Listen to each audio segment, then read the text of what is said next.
Hello everyone and welcome to my GH Soap Opera Today channel. I hope everyone is having a wonderful day. Before we begin, please hit the subscribe button and give this video a thumbs up. Nina turns the tables on Jack and Sidwell remains convinced Sonny is guilty. Today on General Hospital, Cody and Molly discuss her book. Jordan shows up to support Curtis and Valentin and Curly dispute about her relationship with Jack. It's the next day and at home, Carly kisses Jack in the entryway. He appreciates her for this second chance. Now, he has to get back to locating Valentin. She questions why finding him is so crucial, given that he has been on the run for months. Jack says he has an intel on Faison and Sidwell. Jack then takes off. Is it already over for Curly and Valentin? Curly is immediately startled as she turns around and finds Valentin standing there. He asks, "How long before you turn on me?" She scoffs that she wouldn't. He accuses her of feeling bad about Jack. She tells him it's not guilt that she feels, but close, as Jack loves her and she is simply exploiting him. They bicker about Jack, with Valentin noting the looks she was giving the WSB agent.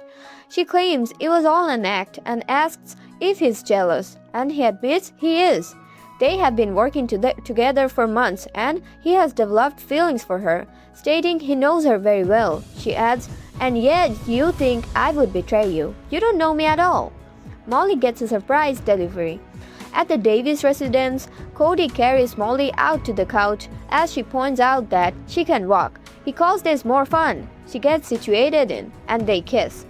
Later, Cody gets a delivery on the doorstep, and it's a copy of her book to scan over before it goes to print. She asks once again that if there is anything in the book that makes him uncomfortable, she can change it. What does Sonny ask Rick to do? At Sonny's, he discusses with Rick about Danny wanting to follow in Jason's footsteps. Sonny wants Rick to inform Alexis about their chat with the boy, so she knows to keep a check on Danny.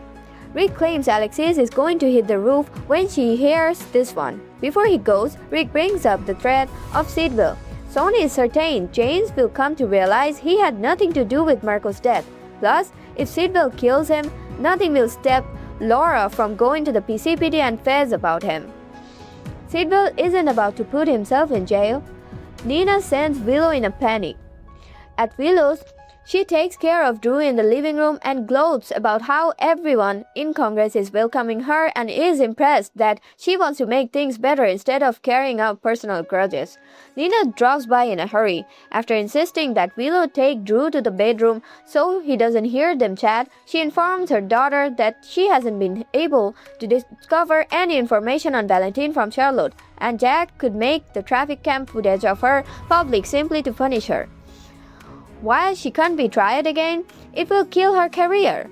Willow believes Brennan is using Nina's love for her and Charlotte against her, so they need to do the same to him. Nina comments, there is only one person Brennan loves. Nina later meets with Jack in the cafe. She maintains she hasn't received anything out of Charlotte, and even if she does, she'll never betray her to him. Before he can threaten her, she lets him know of a very solid reason he will never share the tape he has of Willow. How is Jordan doing? Laura checks in with Curtis at the hospital.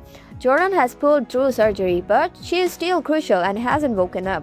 Laura knows Jordan is a fighter, and is astonishing he got her out of the wreck by himself. He flashes to Valentin aiding him, but says nothing to Laura. Sidwell steps off the elevator, and Laura spots him, and goes to intercept him.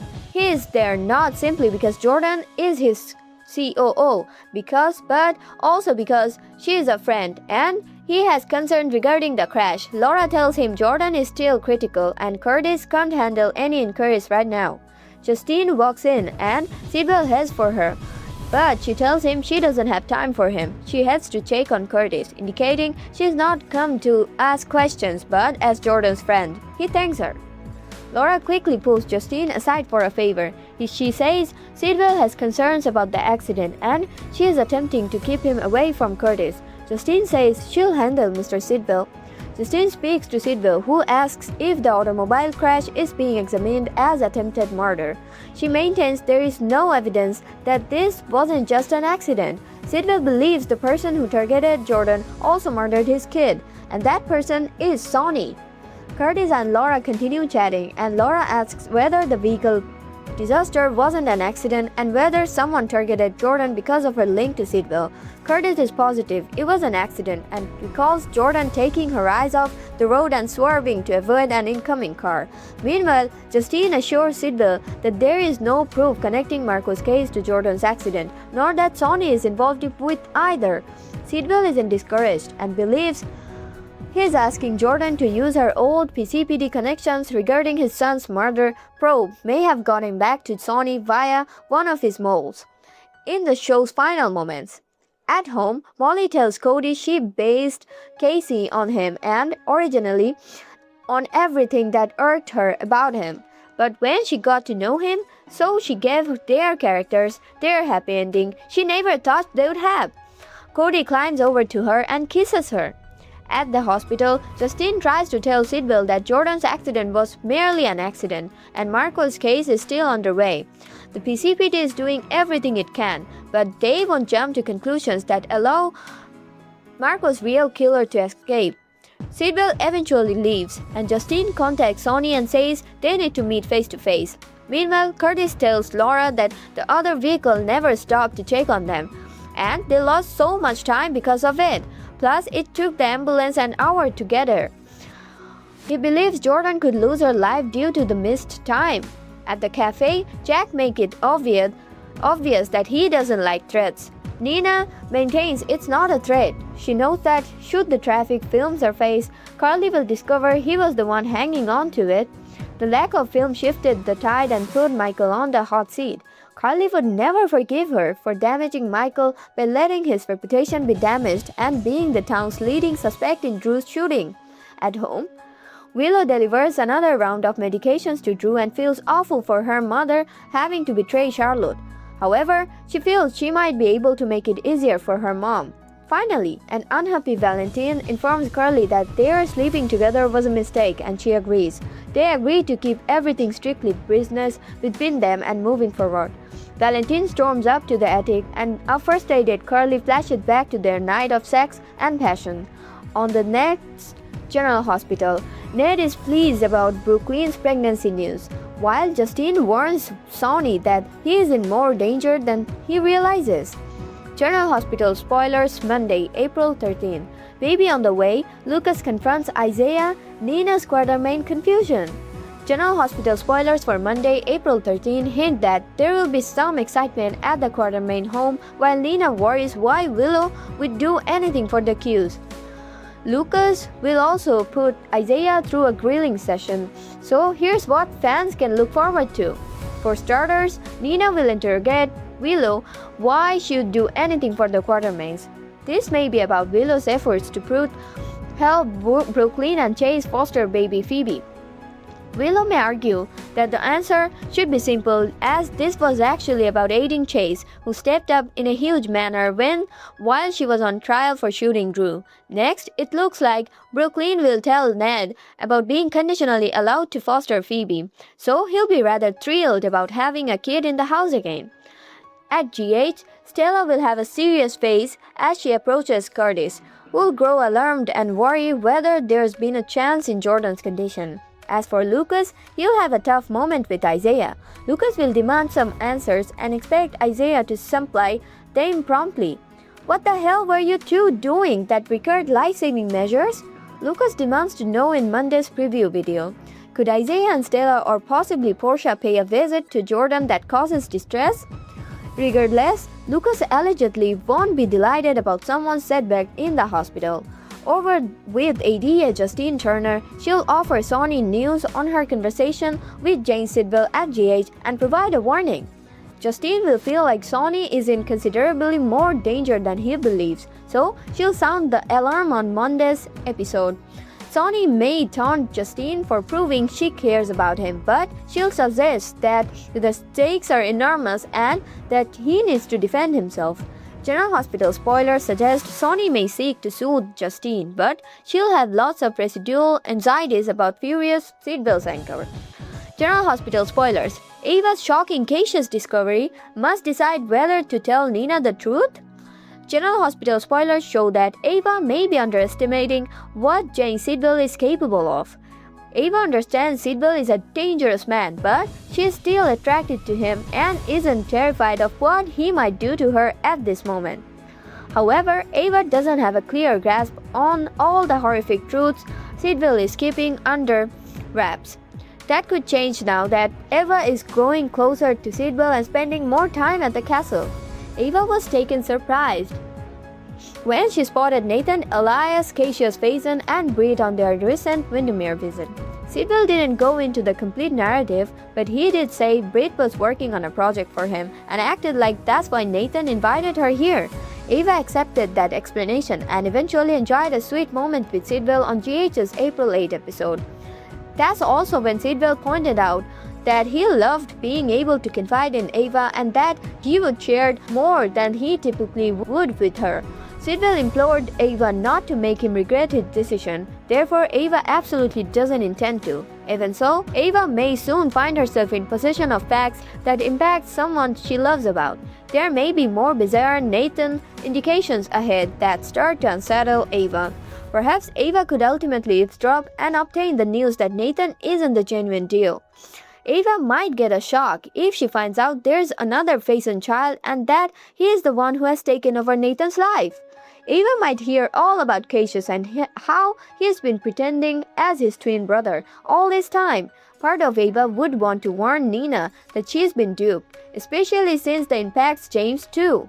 Sidwell might smell problems if Ava questions him and warns that her treachery wouldn't be wise. Besides, Sidwell may ask if Ava really wants to be responsible for ripping Nathan away from all the loved ones who are so happy over the reunion. If Ava comes clean, it could lead to heartbreak for so many people. Ava may contemplate how furious she'd be if she somehow miraculously got Kiki Jerome back and then realized she was a phony. It could lead to Ava opting to keep Cassius' secret, even if that means letting Nina and everyone else believe a gigantic falsehood. General Hospital spoilers say Ava could face a Cassius issue sooner or later, so don't miss what's in store. GH's Charlotte being trained to lie changes everything about the accident. Charlotte's calm reaction to the disaster suddenly looks less like innocence and more like strategy. On General Hospital, Carly thought she had read on the problem. When she told Valentin that Danny and Charlotte didn't seem to know anything about the crash involving Jordan and Curtis, it seemed like a minor relief in a night full of awful ones. But then Valentin, with that nonchalant, almost offhand accuracy of his, reminded her that Charlotte is a good liar, because he made her one, and just like that, the ground under that they didn't know consolation started to slip. What looked like innocence suddenly feels like a lot more like a ploy, throwing the girl's words into question. Key takeaways. Carly first felt Danny and Charlotte did not know about the disaster. Valentin admitted Charlotte is a superb liar because he taught her, altering the presumption. Charlotte's lack of emotion may be intentional, not naive. Her quiet could suggest she knows more than she's letting on. Charlotte may be affecting how the truth about the disaster unfolds. What Charlotte didn't say matters more. Carly's initial reaction was simple. The kids weren't involved in Curtis and Jordan's tragedy, saying they didn't even know it had happened. They were, for once, just youngsters on the perimeter of adult chaos. But that presumption doesn't withstand touch with Valentin's parenting style. If Charlotte learns how to lie convincingly, then not reacting isn't proof of ignorance. It's a strategy and control. It's deciding what version of events the grown-ups are permitted to view. And the stillness starts to truly sing out loud when you think about it. Because in a place where people overshare under pressure, saying nothing at all can be the biggest tell in the room. And let's not forget that Danny's father is also a guy of few words. Valentin's influence isn't subtle. Valentin didn't hesitate when he said he taught her. Not accidentally, not through example, but deliberately. It wasn't conveyed as regret or even concern, just a fact, placed into the middle of an already tumultuous night. That's essential because Charlotte now switches from passive observer and innocent passenger as Danny drove her automobile to an active participant. If she observed something, she understands how to keep it under wraps. If she genuinely knows who caused the tragedy, and there are a few other candidates besides her and Danny, she understands keeping that intel to herself as an advantage, which opens a door that the show doesn't even have to kick in. What if Charlotte isn't simply concealing information but guiding outcomes, letting the wrong suspect drift into focus, letting Curtis's version crystallize into fact, letting the investigation proceed just far enough away from anything she knows, not because she's playing villain, but because she has learned the truth isn't something you tell, it's something you manage.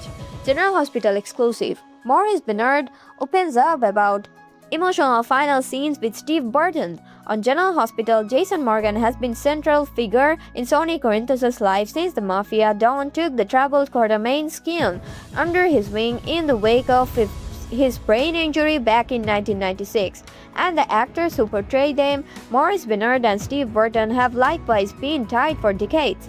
Burton is now on a leave from the program, having revealed in February that he was taking a break to focus on family. Benard expressed his thoughts on Sonny and Jason's final rendezvous with Soap Opera Digest. Fond farewell.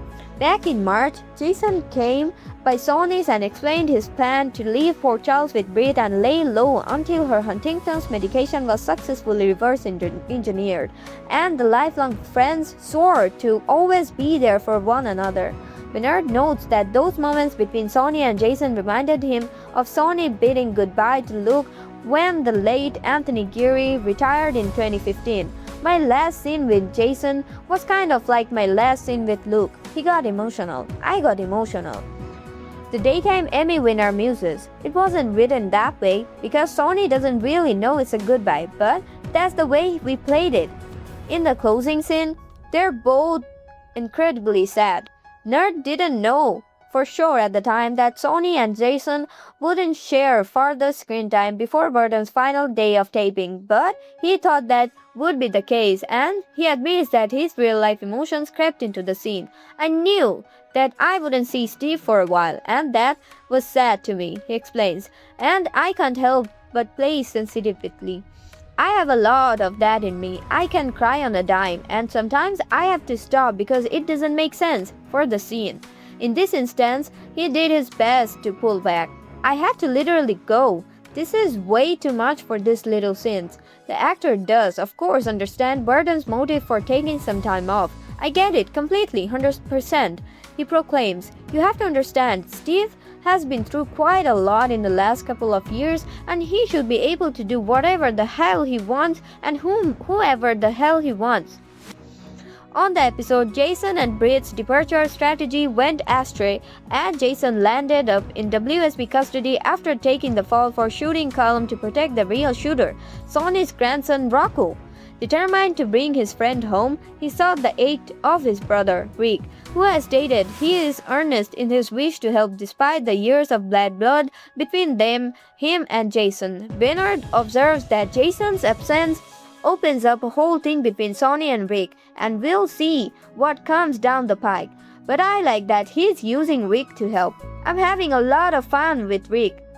Thanks for watching. If you like this video, please don't forget to subscribe my channel without missing any update.